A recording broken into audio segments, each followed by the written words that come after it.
Good day, class. I am Maria Eliza Candog, and today we're going to discuss a fascinating topic in physics, describing rotational motion quantities using vectors.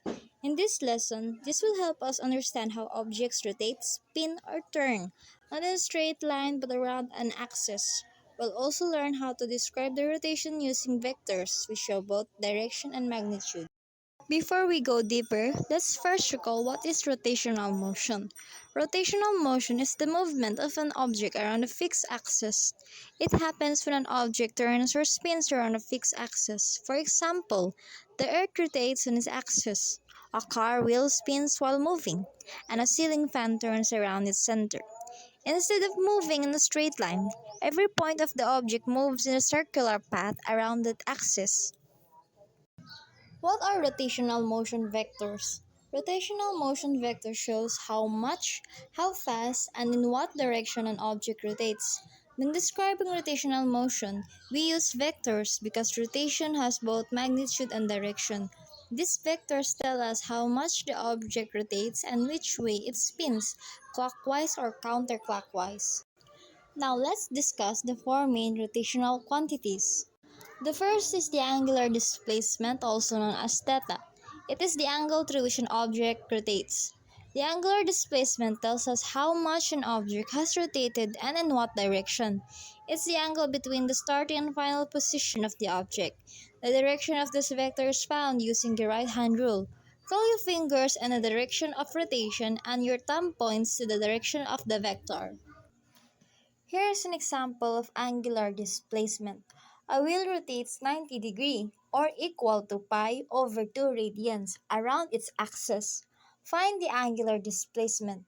The solution: convert 90 degrees to radians, using this conversion factor, which is pi over 180. The formula to be used is radians equals to degrees times pi over 180. Radians is equals to 90 degrees times pi over 180 is equals to 90 pi over 180 is equals to pi over 2. The second rotational quantity is the angular velocity, which is the symbol of W, also known as omega. It is the rate at which an object rotates, or means radians per second. Angular velocity tells us how fast and in what direction an object is rotating. It's similar to linear velocity but for rotation. We calculate it using the formula angular velocity is equals to theta over t, whereas theta is angular displacement and t is time. An example problem of angular velocity. A fan rotates through 4 pi radians in 8 seconds.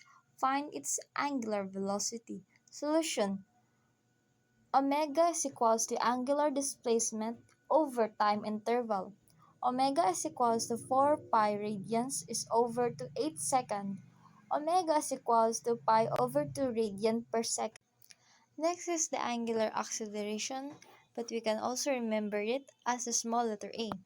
It is the rate of change of angular velocity. It tells us how quickly the angular velocity changes, in other words, how fast the rotation speeds up or slows down. An example: a wheel's angular velocity increases from 2 rad per second to 10 rad per second in 4 seconds. Find the angular acceleration. Solution: acceleration is equals to angular velocity over time interval. Acceleration is equals to 10 minus 2 over 4. Acceleration is equals to 2 rad per second squared. The last rotational quantity is torque. The torque is the rotational effect of a force. It is the cause of rotation. It's the rotational equivalent of force. When we apply torque, we make an object rotate. Here's an example of torque problem. A 5 Newton force is applied at a distance of 0.2 meter from the axis at 90 degrees. Find the torque. Solution: we're using the formula of tau is equals to radians times force times sin theta. Tau is equals to 0.2 times 5 times sin 90 degree. Tau is equals to 1 Newton meter. Now let's go to the real-life applications of rotational quantities. Rotational motion is everywhere, in fans, wheels, and even planets. In real life, rotational vectors appear everywhere. For example, is the wheel of a car has an angular velocity vector along its axle.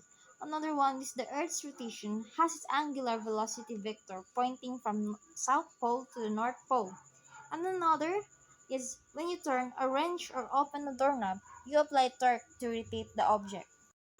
Now, to wrap it up, rotational motion quantities describe how objects spin and turn, while vectors tell us the direction of the rotation.